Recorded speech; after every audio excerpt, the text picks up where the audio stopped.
Hello and welcome to the War Report, and we are the first to inform you that Vladimir Putin, current dictator of Russia, has found the fountain of immortality, and he's going to rule Russia until the end of days. I don't know how he does Forever. it. The man is just too powerful. He can completely get rid of an entire cabinet. It's like Idi Amin. He's simultaneously holding every cabinet position as we speak, and it's going to be that way until the end of time. Until the last particle of existence fades, Putin will Who's rule star Russia. The now? Kremlin will rule the world, and they will continue to meddle in every election. They will bring just chaos onto the West, and we'll have to deal with as part of the deal. Trump also gets to live forever so long as he swears complete loyalty to Vladimir Putin. It's wild, man. I don't know what's going on. But in all seriousness, since I wasted a minute with that, Russia has had a major shakeup. So we talked about on our 2019 interview show that Putin came out in his end of the year speech in 2019 and said, "Well, I'm looking to make some changes to the Russian government.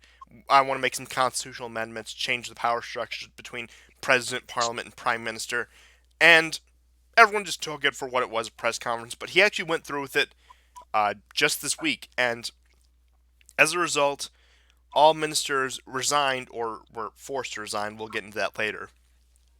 And Putin is now forming a new government. And the basics of it, there's some good, there's some bad. He completely sidelined Medvedev, which is one of the good things. He would be most likely to turn Russia back into the Yeltsin era sort of thing they had in the 90s. He disempowered the presidency, which comes with its ups and downs. He wants to give more power to the cabinet and the prime minister, which could be political maneuvering for what he wants to do next or what he has lined up for his um, regime, quote unquote, for lack of a better word. And he also, this is probably one of the best things, wants to put heavy restrictions on who can hold pretty much any office, to the point where you've had to live in Russia for 25 years. You can't have a foreign passport, be a foreign citizen, and you can't, beyond holding dual citizenship, have had a foreign residency permit. So if one of the big concerns in Russia is a lot of young Russians who are children of the oligarchs, no surprise, go abroad, go to the United States, UK, France, wherever, go to school there, work there, and then come back and bring these liberal Western ideas back to Russia. And of course the worst of them, like transgender pride parade sort of thing. And this could be seen as a method to curtail Western influence in Russia by uh, really barring these people from holding office. I've seen some people say that this may also break some of the Israeli influence over Russia. Now, granted, there's much less Israeli influence in Russia than there is in most Western countries. I'll say there's a few exceptions in there, but because of the dual citizenship clause and the dual residency clause, it's probably going to target Jewish individuals in terms of holding office or holding not only office but state co-opted jobs or government jobs. I'd like to push back a little bit because I think most of us can agree now that Israel and Russia did 9/11. Oh, of course. I can't stop thinking about that Twitter account. And Soviet Russia. beyond that, we can also confirm that Alexander Dugin is a Duginist.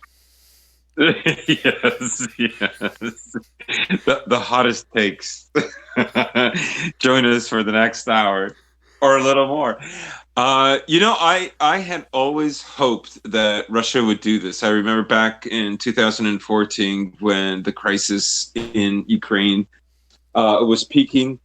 Um, I was, already aware of, Western liberals or former Russians who had moved to the West, who, had, were just very disappointed with Russia and were, gallantly cheering on the developments in Ukraine and so on. And I thought, Russia really needs to actually wall itself off from Europe, especially now. But 6 years later, I'm convinced that's more true now than ever. And I was always wondering, like, what kind of mechanism are they going to, is Putin going to use to make sure that happens? Um, and can he do it? Like, early to January 2014, it was still pretty early, as to prognosticating what would happen.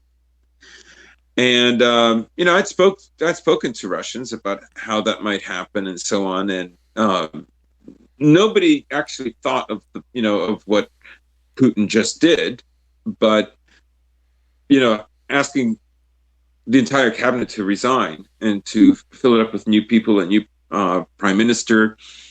As I understand, Putin, after his term is up in 2024, he's going to be he's going to lead security, and Medvedev actually will have a deputy position in security. Um, so there is this kind of walling off that's happening right now. I personally think overall this is brilliant. This is actually a great move. There are Russian nationalists who will be disappointed because it doesn't take care of immigration, but Russia doesn't face the kind of immigration and migration issues at the same level that the West does. And people will go on about a Chinese invasion in Siberia. They've been going on and on about that for the last 7 or 8 years. The truth is, less than 1% of the Russian population is ethnically Chinese. And you can contrast that with Canada, which is 13.5% Chinese. That does not include other Asians, just Chinese. So, yeah, uh, no dual citizenship. Even if you've lived abroad, these laws are strictly for Russians that don't think of leaving, or can't leave, or would never leave. It's his way of ensuring, you know, in modern times, his own druzhina, his own inner circle. He could never have, maintained power. I know he was appointed, but he could never have maintained power in Russia, I think, without a close, tight knit circle of supporters. Uh, he's lost some along the way. He's probably gained some new ones, but um, I mean, that's anywhere you go in yeah, any political sphere in any country. right. And then, some of them are going to be featured in the New York Times and in the National Post and in the London Times and Guardian and so on about what it was like and how they became disenchanted with Vladimir Putin. And of course, this is not easy for the West because Putin is holding about 140 million Russians under hostage as hostages right now. Yeah, and also Ukraine and the president of the United States and Yeah, Boris Johnson. He all of it. Like you said, the man is he's got dirt unstoppable. on all of them. It's wild. But He in all could release the seriousness, tape any moment.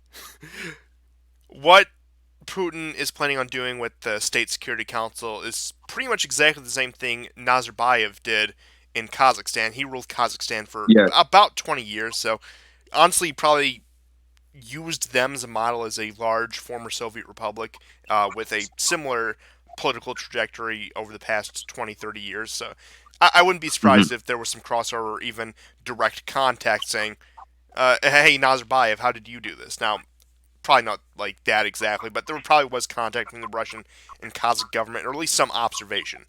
With how similar it is, I'd be surprised if there wasn't. And Medvedev being a deputy in that council is a way to sideline him without completely scorning him and turning him into an enemy. Yeah. So that was a wise move. The new prime minister they have lined up, I don't know about the other cabinet positions, but is I'm probably going to botch this pronunciation. Probably going to correct me.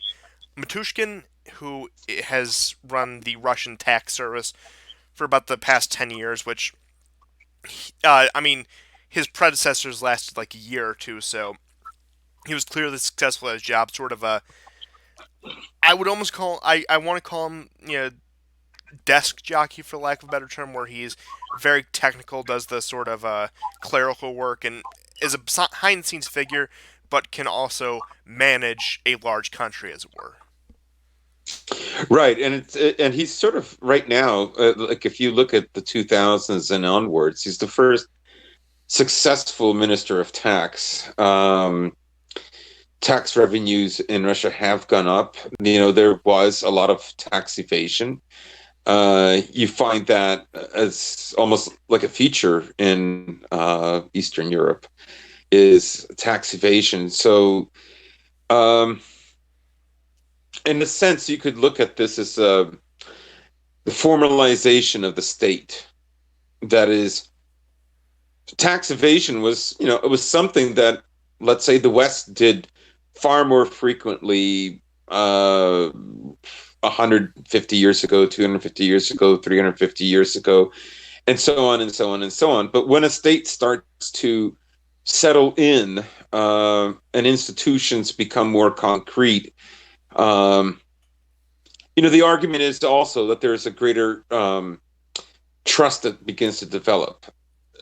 And I don't claim this cycle lasts forever and indefinitely. Of course not. It too atrophies. But it's important to recognize that that this is happening in Russia, and Russia's had other periods where it's had to advance very fast, very quickly because it's the only it's the only country. It was the only power next to the West that was European or mostly European uh, that could keep up. And to that, it has had to have major upheavals in order to maintain pace with the West. And from a let's say from a Spenglerian point of history, um, that's you know moving very rapidly through the initial stages of culture development. There could be drawbacks later and so on. You know, this isn't the program to really get into depth about that. But that's the way I see this. And I also want to say that there's another, you know, this reshuffling of Putin's is also to do something else to what I've just described. And that is what happened in the West over, say, the last 100, 200 years is democracy eventually became formalized, very formalized, right? We know that the powers are, you know, in administrative elements of the government, in intelligence, in the military, in corporations, and in banking. That's where the real power is, right? And so the democracy is more formal. The thing with other countries that have had to adapt the system because you know the West won the world and everyone has had to adapt to the system, and one of the reasons why the West is very eager for everyone to adapt to it is because they know eventually they will fail at it because all these other Eastern European countries and other countries around the world have not done that. They don't have like um, the relationship between government and oligarchy the way it exists in the West. Their people are still relatively new to the notions of democracy and so on and so on. And so what you see with Putin is he's the you know I want to be generous here. Of course, I know he's very wealthy and so on. But if there's any kind of shred of patriotism, or which I think there is on his part, what I would gather is that he's creating a kind of defense mechanism because, of course, Russia does not have this highly developed, highly formalized relationship between state power and corporate power, right? Where the democracy show can go on, but the power is elsewhere. With Russia, at least, when you see their leader, you can bet that that leader really does have a tremendous amount of power. Yeah, I It's mean, in him. you look at the Russian system, whereas in the West, it's the bureaucracies, the corporations, the actual elected officials are either competing with each other or dominating each other. Whereas in uh, societies like Russia and you could even say China and some East Asian societies, it's top down. You have your autocratic figure. You have the bureaucracies and the bureaus and the military all bending the knee to this one figure or this one group of people. Right. And so that isn't developed in Russia. Within Russia, these oligarchies are sometimes at odds with the government and at tremendous odds with themselves as well. Right. Yeah, And, but you know, in general is what I was. geopolitically, the West will take advantage of that. So what I see developing here is a way to ensure that that doesn't happen. Right. That Russia can't be compromised going forward. I guess you could also say that Putin probably doesn't trust anyone to take over. So he's going to limit the power of the presidency as a result. It's a to quote a line from Dune. This is a very delicate time in Russian history because in the next 10 years we're going to see a lot of things developing after Brexit in Europe. We're going to see a lot of things happening this year in the States with regards to Trump's election, and then if he's reelected, what will happen in 2024. So major developments are going to be happening. A lot of the subjects that, especially people on the right, are concerned about, they're going to accelerate. Those problems will become bigger problems, not smaller. And I think for Russia not to prepare itself to let its guard down at this moment would be a tragic mistake. Yeah, and just to address a few things you said there, I think you're spot on when you say Putin doesn't see anyone who could succeed him because I think the only person is Lavrov, who is actually older than him by a couple years. So you don't exactly want a successor that will die around the same time as you. I suppose you could say. Mm-hmm. Number two is reading some of these proposals, especially about the dual citizenship and the residency in foreign countries. That's something I would want to implement in this country. That's something I would want to implement in a place I lived. And what I think we might see here, if this is successful, is it could set a model with such a major power for an illiberal republic or an illiberal democracy, as it were. Now, I know Orban has sort of coined the term illiberal democracy to describe Hungary, but again, Hungary, as you would call it, is a statelet. It's a small country in Central or Eastern Europe. If Russia could create a system that is contrasted to Western liberal democracy but isn't a fully autocratic dictatorship or one party state, that could have ripple effects in some of these European countries that are disillusioned with this Western Anglo style democracy. Right, because one of the things that America and the West rely on is these immature democracies that did not go through a long process of adapting from a monarchy to a constitutional monarchy to a representative democracy, to, in some cases, maybe a popular democracy, because they know they never went through these developmental stages. And in fact, that these civilizations themselves have a yet only semi conscious notion about their own particular truth, which is different than Western European truth. They know this, and so they're going to run into problems. And also because many of these countries were under control of much bigger powers, which was anywhere from the Golden Horde to the Turks. One of the ways people survived in those times was, um, let's say, through cheating on taxes. It was, um, um, favoring relatives. There were all sorts of ways of cheating the system in order to survive. And even once those great powers were removed, those practices didn't leave. And the West is absolutely like it absolutely knows that there's always going to be political mayhem where they will try democracy over and over and over again. It will never succeed. And of course, the West counts that it will never succeed. Um, that the despotism within these countries will win out all the time. But there's a friction that it has in how that despotism um, relates with democracy. And so revenge voting is, at an even greater peak level than it is in Western Europe or in the States. So yeah, I agree with you that they may start looking to other political forms, let's say under the umbrella term of illiberal democracies, in order to better like formalize and establish their particular civilization,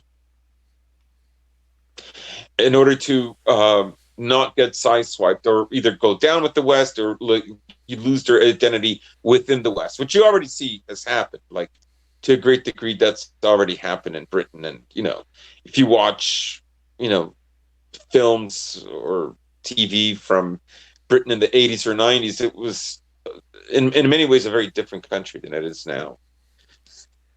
Oh So yes, yeah, that's all. That I won't go any further in that. yeah. I don't want to say definitively because we're only a day and a half, 2 days by the time you guys watch this from this announcement, but we could potentially be witnessing something monumental, revolutionary when it comes to geopolitics, when it comes to social and cultural issues all around the world. Again, I don't want to overstate this because of how fresh and new it is. But I see us talking about this 6 months from now. I see us talking about this in the summer, in the fall. I see us talking about this, for example, more than the election because, like I said, if this is successful, if this is Putin's big final move, and it pulls off and it works and keeps Russia stable, if not stable, but actually on an upward trajectory, like I said, that's going to set a model for the rest of the world. That's going to set a model for Central, Eastern, and Southern Europe. Now, again, I think Western Europe is pretty set in its ways, and those ways tend to be on a decline, but the point stands.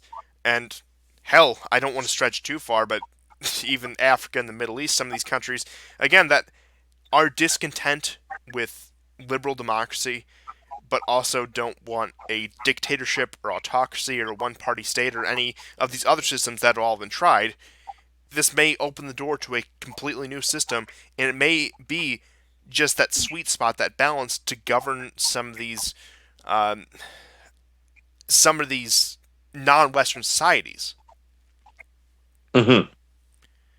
Yeah, I mean, there's a trap of nepotism, and sometimes that has to be avoided. And I agree with you. As long as like Russia's economy, like people will say, is stagnating, but it is actually moving forward very slightly each year. Um, you could counter that and say that the pension reforms are not a good sign. But generally speaking, it's on a better trajectory than some European countries for the next 10 years. Yeah, you want to hear about pension If they reforms? Look at if they France. can maintain that, if they can, what's that? I said, you want to hear about pension reforms? Look at France. Right, right. So yes, so if they can maintain that, then things should go well. Um, the West itself will have to deal with the question of authoritarianism for very different reasons, and that is its population will be so mixed, and the amount of in-group fighting and out-group hostility and so on between different ethnic and racial groups will require some kind of authoritarianism, which of course we already see is developing. Like we already know this is happening, and we see our civilization kind of concerned about this in in very broad ways. Like Facebook is deleting an account that was posting articles when the West and America were working with Soleimani, for instance. So, like, why would you delete that? Why would you suspend an account and force them to delete that? These are legitimate stories by legitimate Western media that reported it, right?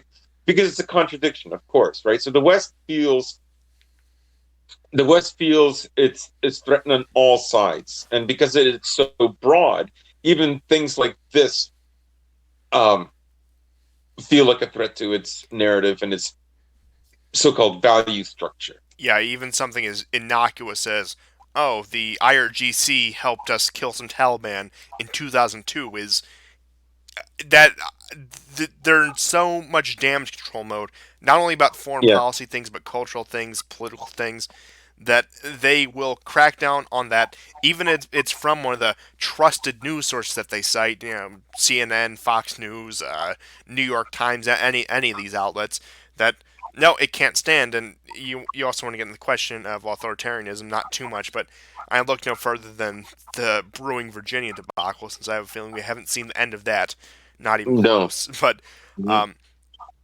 one thing, well, a couple more things I will say about this before we move on to a couple of the other stories we have. I'm not sure how long this episode will be tonight because we still have some loose ends to cover around Iraq, some stuff with Turkey and Libya, and a little bit of European news I can throw in there. But point stands: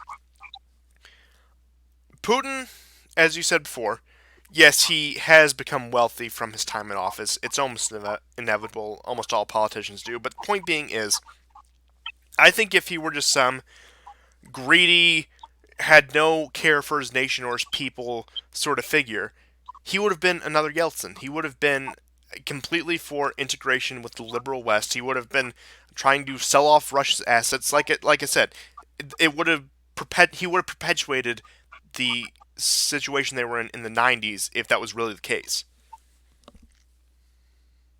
Hmm. Hmm. And also, what I see here is there's been some pretty valid criticism of Putin, even from our end, that he has kept Russia stable. He brought them back from the brink and has been generally a good leader. But as of the past few years, as of his renewed presidency since the 2010s, aside from Crimea, but like for Russia internally, he hasn't done much anything. He's been more of a caretaker sort of president, sort of presided over things, make sure nothing gets too out of control. But then this comes out of the blue to at least most people, even though he's said it several times before. And it looks like the changes have a lot more positives than negatives. And like I said, after years of, I don't want to say inaction, but sort of passiveness, this comes out of it. A lot of people are satisfied with it, not only in Russia, but from our political circles. They like a lot of the proposals.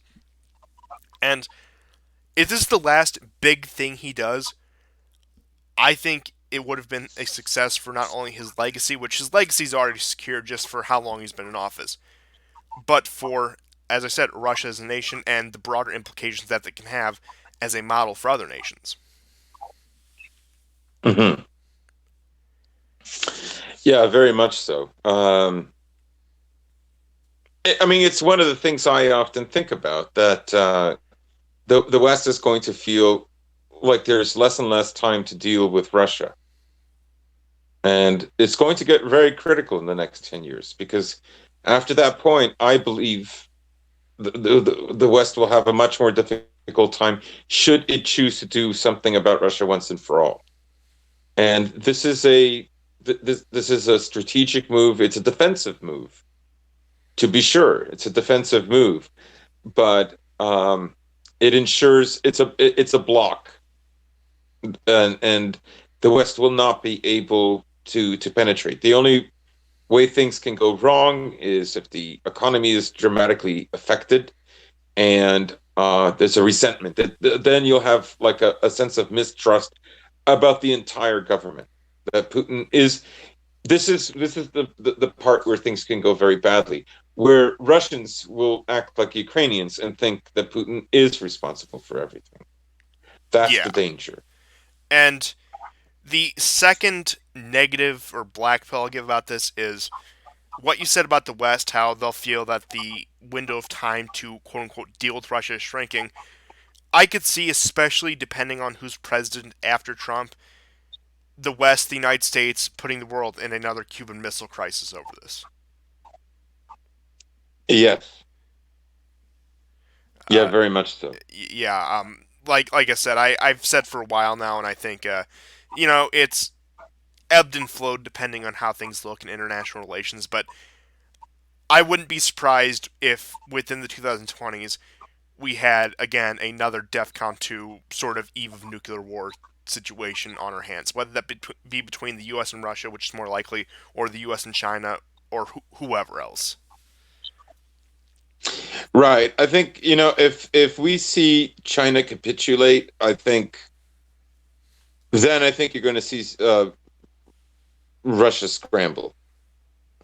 Russia will have to think of other options, and I think Russia, in some ways, might already be preparing for that with improving relations with Germany and with other European countries. Yeah, So, they're definitely having that having that plan B. And also, one last piece of Russian news before we move on is Russia did announce today that it's modernizing its nuclear arsenal and its missile arsenal. So, but they announced that around the beginning of every year, so that's really not a major story. But I figured I'd throw that in anyway. mhm, mhm. Now, moving on to Europe, because I think that's the most natural transitions. There's been some reports with the 2019 economic figures coming out that it wasn't the best year, even for Western European countries, whether that be Germany, France, Italy, and of course the Eastern European countries. Surprisingly enough, more stable, but debt has gone up in pretty much all of them, and it's just perpetuation of the economic crisis that I would say culminated in 2008. Definitely started much uh, way before that, as it were, and again, there hasn't been a full recovery. We aren't back on full speed now. Granted, I don't think perpetual economic growth and it has to be skyrocketing. We need 5% GDP growth every year, so the mentality in the United States. I don't think that's necessary, but there has been some stagnation, some slowdown, and even some signs of recession looming in Europe. Now, granted, people say that all the time, but with the German economic figures, for example, they were saying, oh, 0.1% growth, and Russia was at like 1% growth. Now, the point I'm getting at is it looks like we're in store for an economic shake up in Europe. I'm not going to say another major recession. I'm not going to say another 2008 or another 1930s, God forbid. But we definitely could see, especially in Southern Europe. So Italy in particular is going to have a lot of debt problems in the upcoming year, which, again, these things affect politics. And especially in Italy's case, especially in Southern Europe's case, with in particular, Italy, their government, with the Five-Star Movement and the PD, with the more left wing party in Conte, and how he sort of threw the right wing coalition to the wind in order to maintain power. I could see that it could come back to haunt him and give a boost to the right in Europe, or um, generally anti-establishment Europe, because as we saw in Greece in 2015, when these sort of crises arise, it's just as likely that anti-establishment left-wingers can come to power. Mhm. And I think, especially with these numbers and with Russian projects in Europe, especially the pipelines, and of course the threat of sanctions that come along with those, that is definitely an interesting mix if there's economic downturn plus sanctions. Yeah, Russia's already admitted it, like in its own papers, that they foresee in the next 2, 3 years an economic downturn, and they want to be prepared for that. So, I mean, historically, Russia has always. I mean, that's the irony. They either have like a big shakeup, but they also prefer things to like not change for very long periods of time. That happens to be, let's say their truth or their way of dealing with the world, or their Dasein, if you will. Other civilizations don't deal with it that way. Yeah, you can see throughout Russian history, whether that be the Christianization or moves towards Westernization or industrialization and any izations you can think of. It's sort of like till the last minute of the last hour, and then they skyrocket out of nowhere and they catch up, are on par, if not outpacing the West. And it's just the way their society, their culture, their civilization functions, for better and for worse. But Mhm. beyond that, what I'm trying to say here is I'm not predicting another recession. I don't think it's going to be anything like 2008 or, like I said, or like the Great Depression, as people like to exaggerate. But Europe is in for some economic stability, which of course will lead to political stability. So the 2020s, as we said before, will be interesting. Now, let's revisit a certain subject that had dominated the headlines for a while and has pretty much fallen off. Now, I think I know. I think I know that you know what we're all talking about. I'm having trouble speaking today, so let's try to keep this as quick as possible. But the Iran situation that is completely teetered off. Now, people sort of expected that after the U.S. and Iran, you could almost say, came to an unofficial truce after the hitting of the targets in Iraq by Iranian missiles, and Trump saying, "Oh well, the Iran threat has been pacified, and they gave us an off ramp, and we could possibly start negotiations soon." Now, that resulted in Iran. I think we reported this last week, but I'll say it again just for good measure. Completely scrapping the nuclear deal. They want nothing to do with it. They Yeah. are completely out. And that's not even getting into this Ukraine airliner thing, which we got into last week. And honestly, at this point, it's a dead issue. It's irrelevant to the broader picture. Not to downplay the loss of life, but in terms of U.S.-Iran relations and the politics of the region, the Ukrainian airliner in that regard is irrelevant. So that's all I'm gonna say about that in particular. But again, things have gone quiet uh, in Iran and Iraq. There's been some talks. There's been here and there some murmurs about what's going to happen. I don't think the U.S. has really deployed any new troops beyond what they announced previously. But again, I don't think this is the end of this. And I think our prediction is going to play out where this is going to flare up every few months until after the election. And if anything big is going to happen, it's going to happen post election, whether that be a Trump victory or a new president coming into office. Yeah, and I agree. I mean, up here in Canada, we've had a few articles about how well, looks like Canada's still there. We're there with along with French and British troops. That cooperation with the Iraqi forces continues. Right, I like cooperation. Like after we were told to leave, it's all good, guys. Don't leave. Um, so yeah, you know, it has died down quite a bit. There have been more missile attacks on the embassy. That said, yes, it's not as tense a situation as it was. We haven't seen anything develop in Lebanon yet. We haven't seen anything develop on the borders with Israel either. The Uh, most that happened is I think there were some Israeli strikes in Syria, but that's nothing out of the ordinary. right, right. Um, there were some Israeli strikes on Gaza as well, but again, nothing that would be a result of any of the previous events of the past few weeks. Yeah. Now that we got that little update out of the way, moving on to Afghanistan, there's been some mixed things coming out of there because there were reports that two U.S. soldiers were killed. I think in a bombing, but also there's supposedly going to be talks with the Taliban again. We're apparently on the verge of a peace agreement, which seems to always be the case.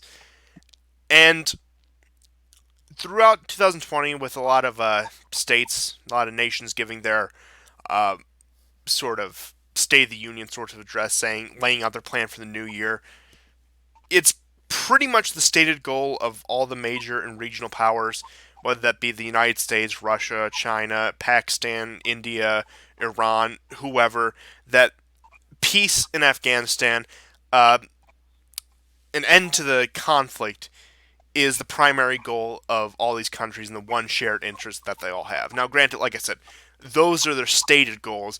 That's what they'll tell the press. That's what they'll tell other nations. How they'll act with that, particularly the U.S. and I would say Pakistan, uh, probably points in the other direction. But point being is, I don't want to get too optimistic, but if there ever was time for an Afghan peace deal with some of the developments inside of Afghanistan, with China's role with the Belt and Road Initiative, which ties in Russia and I guess say India and Pakistan to an extent, and the U.S. election coming up, if there ever was a window of opportunity for a quote unquote peace deal in Afghanistan, a ceasing of hostilities, I think now would be the time. Yeah, it's Afghanistan is really the story that just won't end. Um, you know, we're verging on 20 years now, and still talking to the Taliban. And it's funny when you think about it. Trying to work out a deal with the Taliban, uh, which used to be a partner, but then they were terrible, you know, adversaries, and now they're maybe will be the guarantors of the future for Afghanistan, though I highly, highly doubt it. Um, I don't think America has any intention in leaving because, and that's primarily why these jihadist groups like are funded and then defunded. They're helped and they're attacked. It's to have a reason to be there. It's a racket. It's just a racket, right? Well, it goes back to what you Like, said earlier. They set up democracy with the intent that it will be unstable, which again gives them the power vacuum to fill. yeah, And yeah, like I said, I don't see U.S. troops leaving anytime soon. The two things that could, I'll say three things that could see a significant reduction of a U.S. presence in Afghanistan is number one, election grandstanding. Trump may, uh, I'll say temporarily pulls him out in order to look good, something he can campaign on. Number two is an economic downturn, if not outright collapse, which I'm not really expecting either of, and would have to be pretty severe for the U.S. to abandon Afghanistan. Number three is a mass casualty event that would completely draw the ire of the American public and probably even some of the American political class at that point. Now, I'm obviously hoping that that doesn't happen. I think there's probably better ways to get out of there. As much hope as I have lost in the situation, but I see those as the only three routes that would result in an American exit from the country. yeah. Like I say, at this time, uh, I don't know to what how much mineral extraction there is going on. Um, that would be part of it, but honestly, I think Afghanistan is a vantage point in order to have a check on both Russian and Chinese influence in the area, and it's for this reason that I don't believe they can leave. Thrown around in Pakistan for good measure. Oh yeah, of course, and of course Iran, yeah, and Pakistan, of course, absolutely. You could argue that 20 years ago, Russia and China were far less. They were relevant. They were always relevant, but they were far less important than Pakistan and Iran. But now you have ever more countries that could be, that Afghanistan could be a vantage point for monitoring those other countries. Yeah, it's sort of that center point in Central Asia, the center of the center. So it's Yeah, very like much if, so. if you're trying to maintain a global empire, as the British did, as many others tried to do, Afghanistan is a necessity. Now, it's usually a bloody necessity that ends up being your undoing, which still may be the case for the United States. Is uh, what a disaster of a war, and again, and this comes after those papers from the Washington Post got posted from I think that was October saying, well, the war in Afghanistan was supposed to be perpetual, pretty much confirming what we already know, what we've been saying for years, what we got called conspiracy theorists for saying 5 years ago. But Hmm. Hmm. yeah, like I said, I've given up pretty much any hope of at least a uh, formal U.S. withdrawal. Because we may Yeah. informally get out of there, replace it with contractors, Ugandan mercenaries. I hear they're some of the best. They'll really get the job done. We saw that in Iraq a couple weeks back, but yeah, I could see the American war in Afghanistan. We officially withdraw, but again, we have Ugandan and Colombian mercenaries still patrolling on behalf of us. Yeah. Yeah. It's unfortunate, but I don't, I don't have a plan how to do that, and how to exit it. Like I say, you could argue there are people within the top echelons of U.S. power that are looking at, so let's say, like, based on the argument, let's say, uh, that America needs an exit from some of these places, but they need partners that are going to ensure that happens. And those partners can't be Europe. Europe for too long has depended on America, and absolutely cannot fulfill that role. Yeah, that's the curse of not only the American empire but many others, where you have submissive partners that can't step up because again they're too submissive, but then you have partners that can stand on their own 2 feet. At some point, they will counter your interests, Right, like right, Pakistan, for example. I think that's like especially in the Afghanistan issue. right. Um, and really, in a sense, America doesn't have anybody that can fulfill that role. For one, there are no Europeans that can do it, and the closest is Russia, which is an adversary.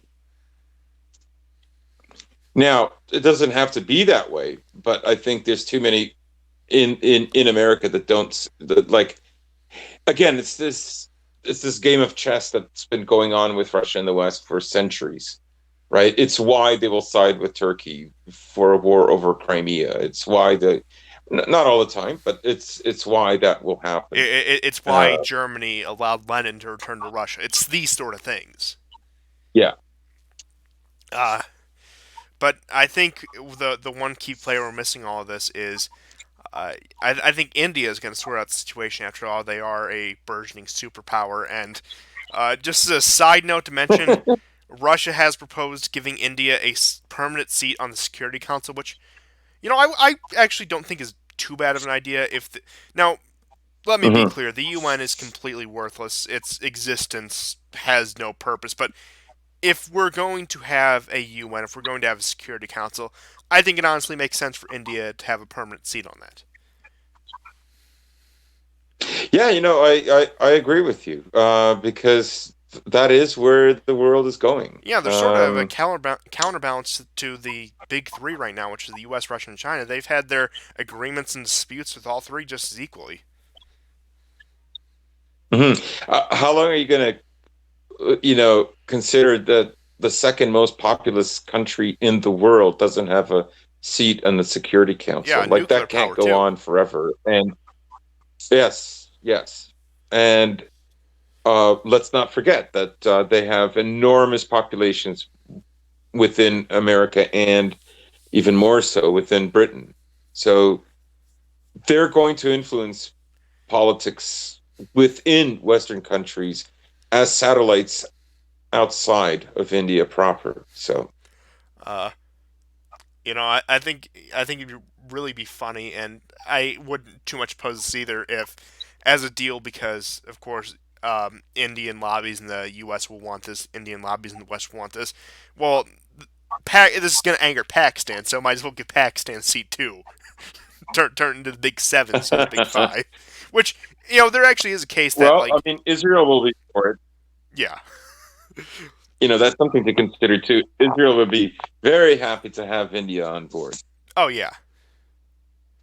Uh, but I could see, in all honesty, China saying, "Well, we'll accept India so long as we have Pakistan on board."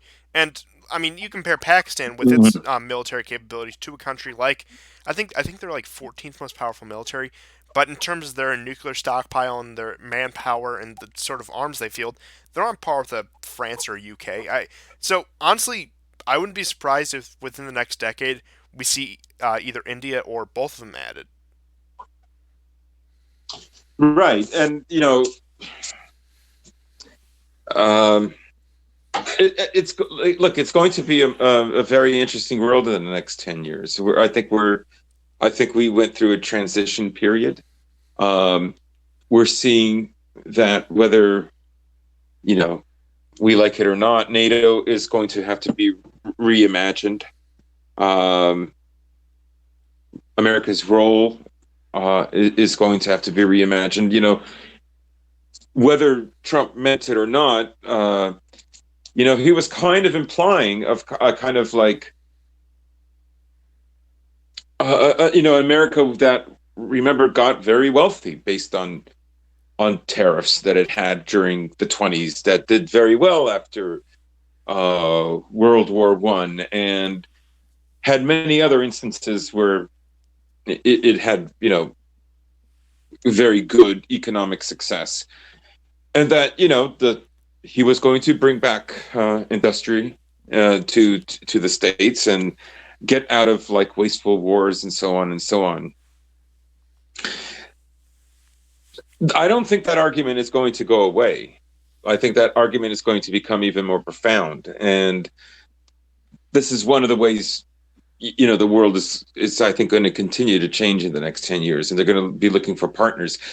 And yeah, India is going to become, it is going to play a more prominent role. I don't think that it's going to go away. I think it's going to have an influence. And even if that influence is through its diaspora, it's going to have an influence.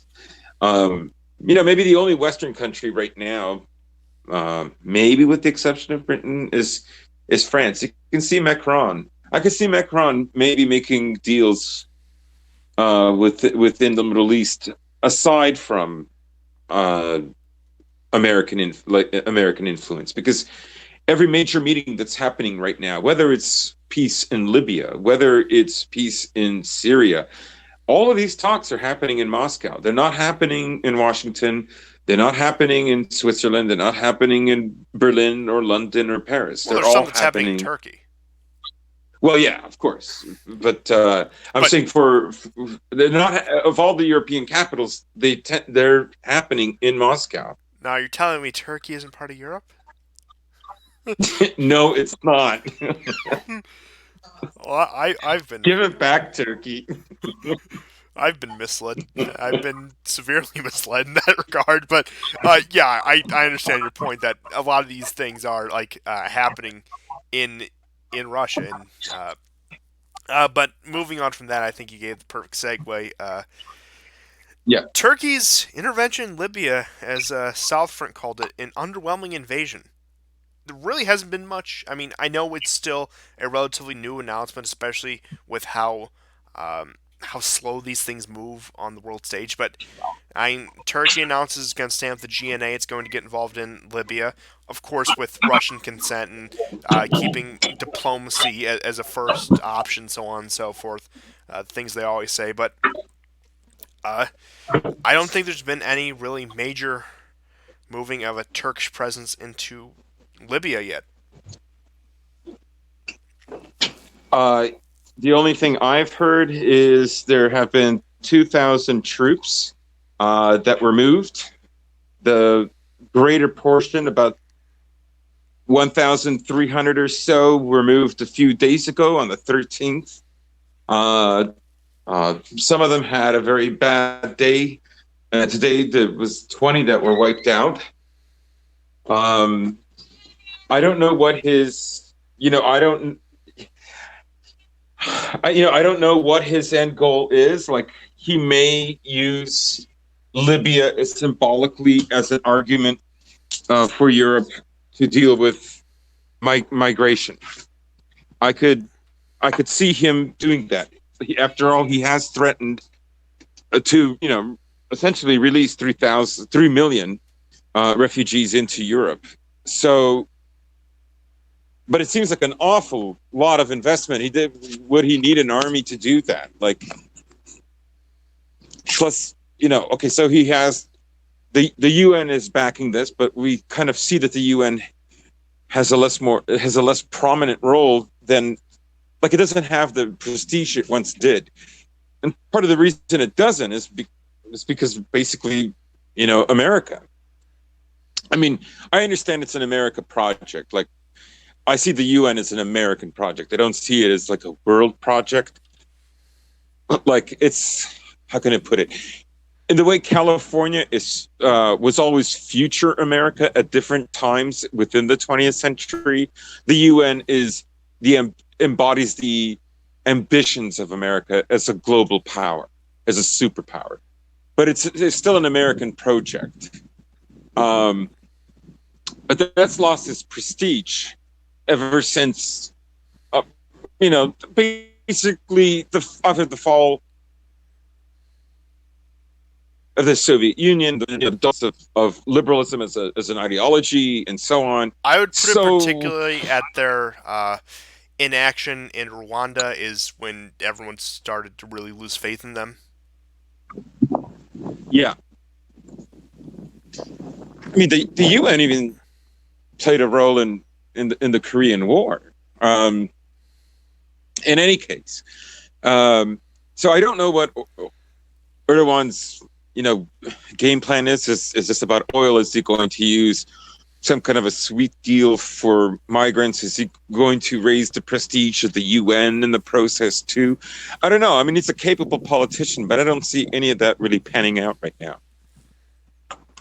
Yeah, what it looks like right now is mostly talk. I imagine, as you said, there's been some small deployments, but they're probably in advisory and support roles, sort of how the U.S. deploys to various places. For example, our deployment to Ukraine right now is mainly in the role of advising, training, support, but not any active combat or uh, patrol mission sort of thing. Where, for example, in Afghanistan or even peaceful military operations such as in Germany or Japan, where we have regular military installations there. So yeah, I see it so far as they're probably just showing off. They're probably just it's a display of power on top of preliminary actions for further integrating themselves in North Africa. Now, again, that probably relates to oil and control in the Mediterranean. But that's all I have to say on that Oh, issue. And I sure. think to close out, we will touch a little bit on North Korea. Now, there hasn't been much major news on North Korea lately, and that sort of is the news that things have stagnated. Now, there's been some conciliatory comments on both sides, where Kim's saying, "Oh, well, I think we could go for another round of negotiations," with similar sentiments being echoed in the United States by Trump, people around Trump, even Pompeo, believe it or not. Uh, I think we all know how I feel about Pompeo. I think it's probably a shared feeling, but with that out of the way, It is. uh, I could see I guess you could say, restart of diplomacy, a continuation of talks between the U.S. and North Korea, going for later into the year as more or less an election stunt. Of course, Trump will want a foreign policy victory, something he can stand on, since he can go there with a patchwork agreement or some sort of symbolic treaty signed. He can campaign on that, saying, "Look, I'm such a skilled statesman, diplomat. I'm definitely the person you want representing the United States in the world stage," sort of thing. And I also think that Kim, it's going to depend on how things go, because Trump has been many times more conciliatory towards North Korea than his predecessors. I mean, except Bill Clinton, who sort of gave them the "will you shut up" sort of bribe, which we all see how that turned out. But definitely more than Obama, definitely more than Bush, and hell, we didn't even have any contact with North Korea during the Cold War. But I could see Kim playing it as more conciliatory. But if the Hawks in Washington get to Trump, especially on the Iran issue, uh, he may take the more aggressive line. We may see more North Korean missile drills or military drills. We could see the um, continuation of military drills from the U.S. and South Korea in that case. So I think because it's an election year, Kim will probably want someone like Trump in there because he's certainly less likely to cause a war in Asia. I mean, the Middle East, that's another question entirely. But I mean, you get senile Joe or any of these other Democrats, they're unknown quantities to the North Koreans. Where, yeah, if he can help him secure a victory, if he can give him a foreign policy victory that he can campaign on in the States, that could buy some time for North Korea for, I guess you could say. And of course, this broadly plays into phase one of the trade deal with China being signed, which I'm not going to go over in too much detail. I'll probably save that for next week, but just playing into broader Asia Pacific, East Asian politics. We could see that the U.S. and China are sitting down on trade. We may see them come to a more conciliatory relationship on Korea, at least for the time being, because again, it's been a thing that's ebbed and flowed. The summit in Singapore went swimmingly with Trump meeting with Kim, of course. There was a Chinese delegation. There was about a delegation from every major power, as it were. Hanoi fell apart. Um, Kim's meeting with Putin in Vladivostok, which is tangentially related to this whole theater, as it were. Yeah, that went better than the summit in Hanoi, but we could see another, I guess, call it move towards peace, quote unquote, in East Asia over the summer into the fall, maybe a little earlier, maybe a little later. I don't expect things to flare up because, like I said, I expect Trump will probably be mildly hawkish in the Middle East, but not start a new war, which will ease the Korean government, ease the Korea's moves. I doubt we'll see many missile launches. Now they'll probably do one or two just to keep up appearances. But point being is, I think we'll probably see some mild breakthroughs in Asia in the coming months. Yeah, I mean, ultimately, I think the whole point is to reintegrate North and South Korea, and that in doing so, some of the benefits that arose afterwards would also happen there, especially, let's say, for America, because um, North Korea does run a kind of extortion racket with South Korea. It threatens them. South Korea sends money, literally, you know, because they're afraid that they'll get bombed. And this, I'm going to assume, is putting stress on America as well. Um, so, my feeling is that's part of the equation. That's an area of the world where America would like not to have to worry about, and maybe focus as a result more on China. Of course, it'll create tension with Japan, um, as it will probably create tension with China. Although China has increased its trade and cooperation with South Korea over the years, China is, as we know now, is a very major player. So that's what I think ultimately the goal is an area that America does not have to invest as much money and as much concern, as much monitoring, and as many troops. Ultimately, that's what it comes down to. Yeah, and But I don't see Kim. I honestly don't see him giving in. I think he knows that uh, even if you want to look at him as just another, despot controlling an unfortunate population under his power and so on. Ultimately, North Korea and other countries that have been able to acquire nuclear weapons is absolutely um, proven the right thing to do when you contrast that with Libya's fate and other countries where that gave up not necessarily nuclear weapons, but let's say chemical weapons or weapons that the West was afraid of. Yeah, I saw The actually. regime change comes in almost right away after that. Yeah, I saw actually one of the Million Stone Toss knockoffs. It was a little comic where it says no nukes, and it's like a cartoonish like burnt up Middle East and like everything is on fire. And it says nukes, and it's just a some guy in North Korean military uniform just like sipping a cup of tea. Yeah, yeah. Yeah, I mean, nuclear weapons are very persuasive. In a way, having a good arsenal of nuclear weapons is a way of not having to invest everything in conventional weapons and conventional military. So it can free up um, monies for other investments.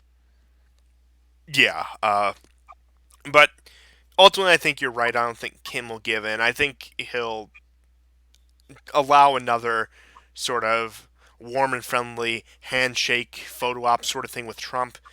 Now, I don't know if it will be a formalized summit or like what we saw in the summer where Trump crossed the DMZ and met with him. Of course, Tucker Carlson was there while John Bolton was exiled to Mongolia, which not to get too far off on a tangent, but apparently John Bolton was just seen walking around the streets of Doha, Qatar, earlier, and just in Yeah, I casual saw clothing. And uh, I'm glad we finally exiled John Bolton. It was high time.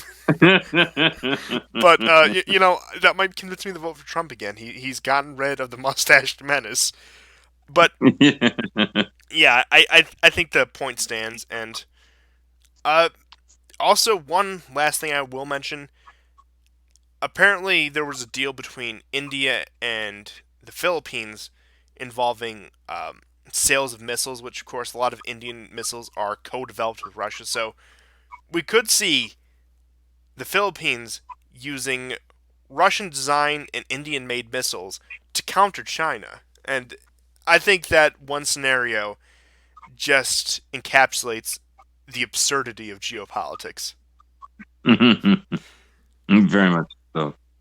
But that's all I have for this week. Unless you have any other breaking news topics we should cover before I bring it to a close, I think now's the time. But other than that, this was definitely an interesting week. A lot of shakeups, a lot of smaller behind the scenes things like Afghanistan.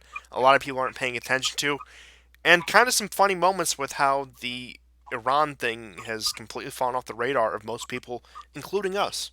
But other than that, that's all I have. Yeah, same here. So we'll see you guys next time, and goodbye. Bye. Take care.